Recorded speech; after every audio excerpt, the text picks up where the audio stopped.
এগৰাকী ছোৱালীৰ অসমলৈ আহোঁতে বাইক চুৰি হ'ল। She is an international traveler. আমি কি কৰিব লাগিব? মনে মনে মুখ্যমন্ত্ৰীক গৈ ক'ব লাগিব যে মুখ্যমন্ত্ৰী ডাঙৰীয়া বাইকখন চুৰি হৈছে, আমাৰ অসমৰ বদনাম হ'ব দে, আপুনি 2 দিনত ওলাই দিয়ক। আৰু এই 2 দিন আমি কতো এই কথাটো নুলিয়াম যাতে আমাৰ অসমৰ বদনাম নহয়।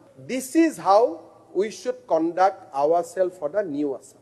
অসমৰ বেয়া কথা লুকাই দিয়ক, কিন্তু মোৰ ৰুমত আহি মোক একাউণ্টেবল কৰক যে মুখ্যমন্ত্ৰী মহোদয় 72 ঘণ্টা আপোনাক সময় দিছো, আপুনি 72 ঘণ্টাৰ ভিতৰত বাইকখন উলিয়াওক, আৰু নহলে ছোৱালীজনীক নতুন বাইক এখন চৰকাৰৰ পৰা কিনি দিয়ক, আৰু এই 3 দিন ছোৱালীজনীক আমাৰ অতিথিশালাত ৰাখক, কাৰণ আমাৰ ষ্টেটৰ বদনাম হ'ব নোৱাৰে।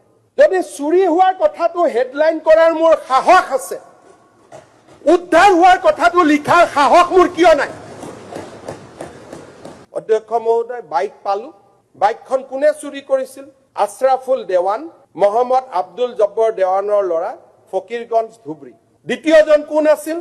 ফিৰোজ কাজী, বালতাবাৰী, ফকিৰগঞ্জ ধুবুৰী।